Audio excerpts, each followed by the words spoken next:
Elevator ko. Sayang ang ating picture dito sa mga upuan. Dito. Dumami na nga sila. Kanina. 8 o'clock na kami dumating dito. Family pic muna tayo dito. Hintay lang namin sila matapos as uupo kami. Yan na yun mga magaganda na yun doon pababa. Dito kasi more on bulaklak dito. Doon din naman maraming bulaklak pero dito kasi mga parang pang pictorial So wait lang. So saan pa kami dito kasi kami naman. Yun.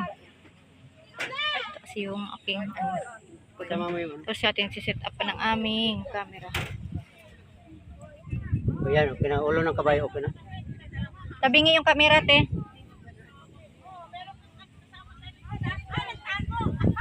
Ang saya na, padami ng tao, masaya. Yung init niya, okay to kasi kisa sa umulan. Pili ko parang against the light. Siguro dito mas maganda. Hindi, okay na.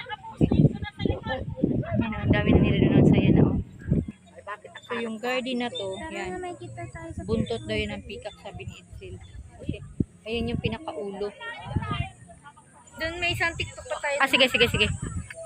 Kami galing kanina nag-picture. Dito pa tayo, wala pa tayo dito. Dito ang ganda dyan. Tara, sunod na tayo. Tayo? Upo lang.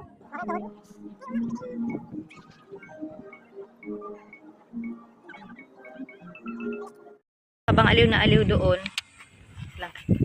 Ako naman may papakita ko sa inyo. Ito. Ang lawak niya, pababa kami, wait lang. Nakita yung sa likod ko? Yung white. Yan. Diyan lang naman nagpunta ang Ong Fam, si Janice tsaka si Gio nung kasal ni Zainab. Yun. And kinonfirm ko doon sa yung babae doon sa entrance. Ano ba tawag nun, te? Yung babae doon sa ng entrance fee? Receptionist na dyan talaga mismo kinasal si Zainab and Kamangyan, syempre. And doon yung Ong Fam, imagine mo gaano kalayo kami, 2 hours na pinahin namin. Kasi nga syempre mabagal lang yung takbo ni Edsel dahil nahihilo na kaming tatlo. So, hindi ko sure kung nakita nyo. Wait lang.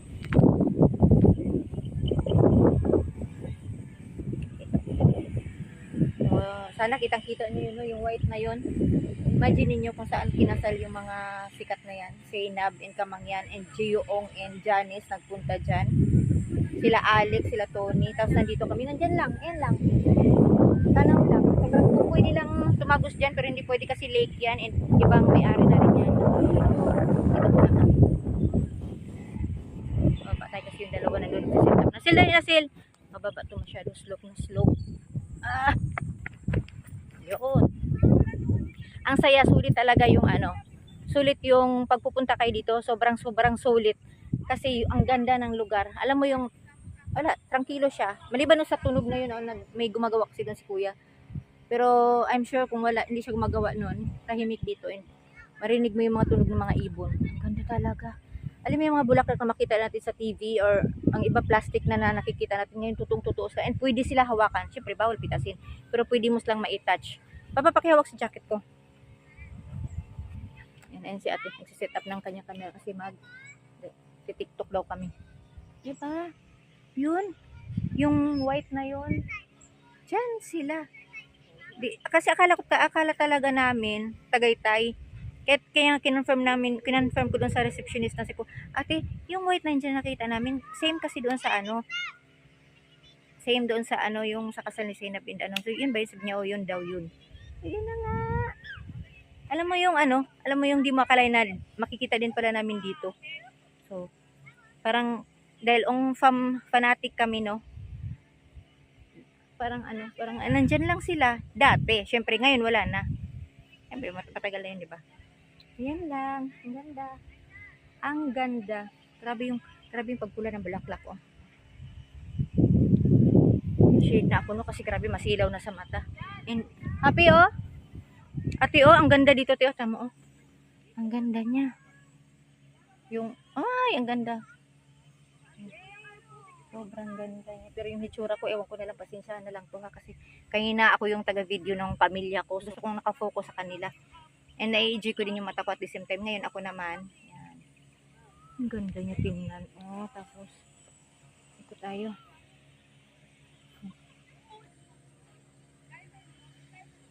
talaga, oh. So yung bulaklak na yun, ito yun, oh. Lumalaki din pala siya, so tinitrim lang nila. Saka tayo. Hindi ko alam kasi wala namang mga pangalan nakalagay. Pero di ko alam kung anong klaseng bulaklak to. Pero ang ganda niya, oh. Yan, natatouch natin, oh. So, syempre, bawal uli magpitas, no? So, ayun yung nag-iingay, si kuya. Doon, mapunta tayo doon. Para ano. Parang na-excite talaga ako nung nalaman kung ano. Tama-tama, may dala kaming mga ano, masid t-shirt namin. Kasi magpapalit ako ng profile nung aming YouTube channel. So, yung lake, oh. Ang ganda. Ang ganda niya, oh. Ano yung napapanood ko yung ganito? Sa mga ano, Thailand drama. Pwede natin yan, akala ko malambot na. Yan, natatouch natin. Oh, shucks! First time ko nakahawak ng ganito. Yan pala sa kalaki. Para siyang lapis lang natin. Napinig yung mga likod niya. Oh. Yan, mapinig yung likod. Ganda niya. Ayun pala yung bulaklak niya. Totoo din talagang bulaklak. Ang ganda niya. Punta pa dito. Dito tayo. Dika na ako kanina. Nagtitiktok ang aking pamilya. Ako naman ay mag-iikot-ikot. Hindi ko sure kung narinig nyo yung boses ko, no? And wait lang nga, kung na-record ba to? Kasi, in mamaya, sa part 2 ng ating video ay may lugar din tayong pupuntahan kung saan doon naman ay maraming unggoy. Ayan siya. Paatras tayo. Para makita nyo. Ito, oh. Kanina may variety nito kanina. Ito siya para siyang ano, ibang color na naman siya. Okay, mint green siya. Yan, kanina kasi doon may white, may yellow. Yan, ayun pa yun. Pero piling ko boundary na yan dyan. So, dito tayo. Ganda niya.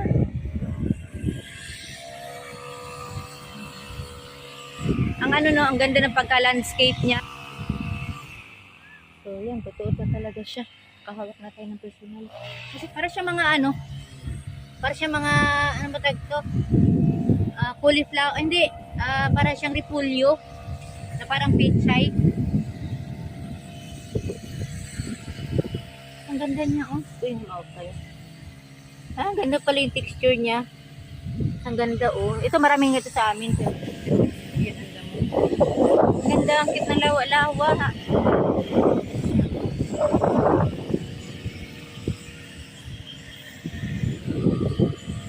Init. Ayun na. Ayun na sila. Nagduyan na.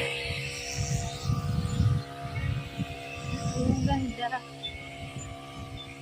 As yung napakan natin ay Bermuda grass. Ito yung mga pangarap natin no, pag may mga sarili na tayong bahay.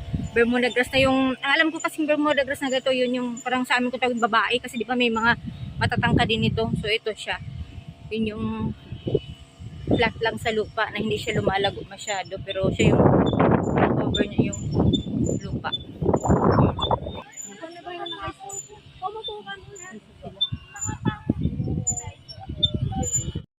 So ayun, unti-unti na dumadami ang tao.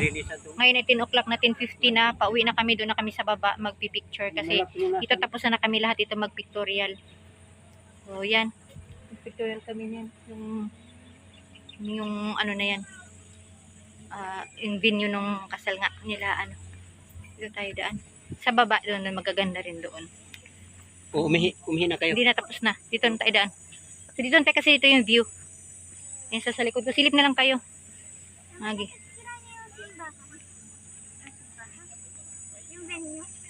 Yan ay oo nga pala. Wait lang. Uwian time na. Tapos na nag-pictorial ang mga artista ng Valenzuela. Isang kayo naman dyan, oh. Dali. Next destination? Tagaytay. Tagaytay. Basta Tagaytay kami. Kasi kailangan namin makakain ng bulalo. Bulalo. Ito alam nyo, ang ganda nito. Yung tunog niya, oh. Yan. Ganun yung tunog niya. Hawak, pi. Para maramdaman ng mga anak ko yung nature, oh. Kasi puro na lang kakulong sa bahay. Pitas tayo. Ay, wag, bawal. Tapos ito siya.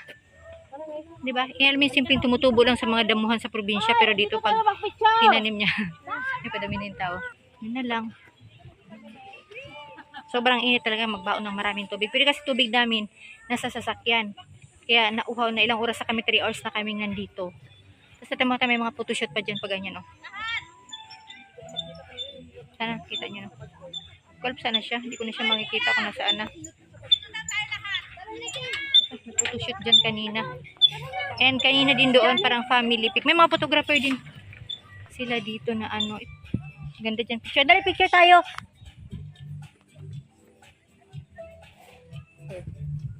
Harap mag ano. Ganda oh. Buti na lang dito, hindi pinagbabawalan mag-touch-touch ng mga halaman. So may enjoy mo talaga sila. Ramdaman mo yung ano. Ito, ang ganda. Ito yung mga lavender, no?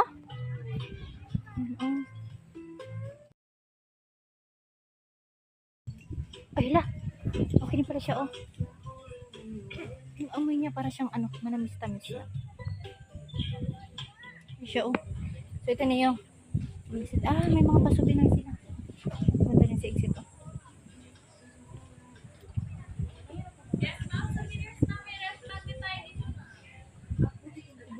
Pwede pala napalitan ng picture. Hindi muna kami ngayon bibili kasi may mga pupuntahan pa kami.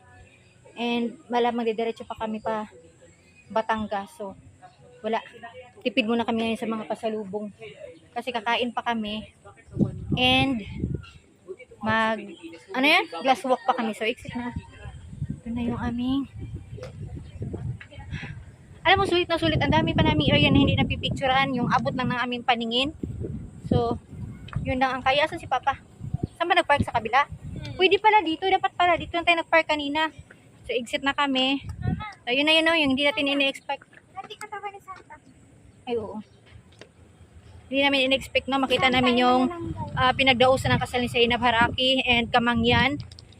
Ang ganda ng place. Alam mo yung sa video mo lang makikita, tapos yan, nandyan nakita namin ng personal. Tapos, bonus pa. Kasi, nandoon yung, imaginein mo, hindi pa kami nakarating ng Palawan. Pero yung way na dinaanan nila, I'm sure, iisang way lang kasi papasok to eh. As in, dulo na kasi to. So, papasok. So, siguro sila dun sa kabila sa dumaan, pero malamang yung iisang bungad lang ang pinagpasukan namin lahat. Next destination namin ay kain muna kami. And sana, nandoon pa yung kora-kora na restaurant na marami kasi masarap ang bulalo doon. May kamahalan siya pero masarap, sulit talaga. Kahit maghintay ka ng 30 minutes, okay lang. Or, mas ano pa nga, kasi okay siya kasi masarap talaga doon. Kasi yung pangalawa namin punta, hindi kami doon sa kura-kura kumain. Ibang bulaluhan, hindi ganun ka. Hindi ako satisfied. So, ito na yung sasakyan.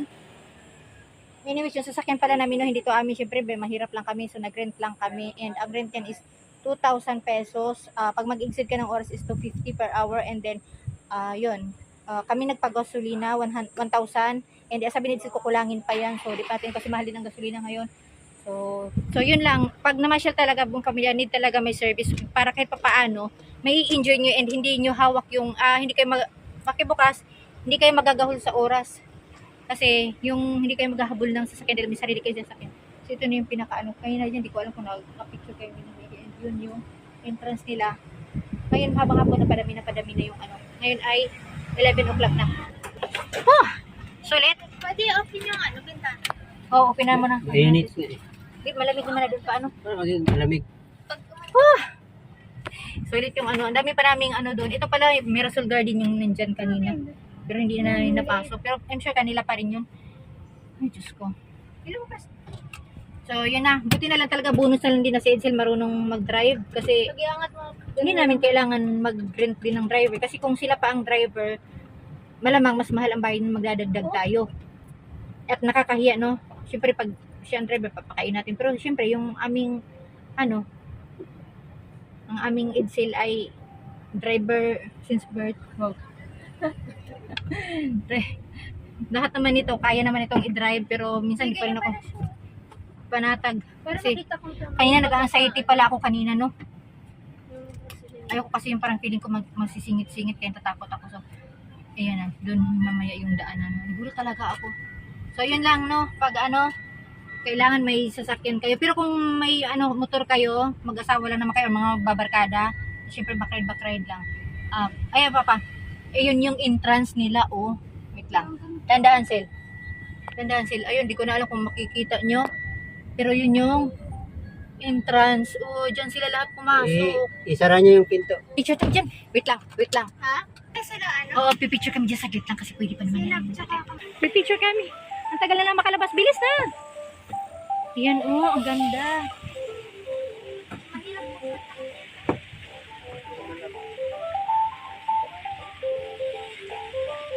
Imagine mo, oh.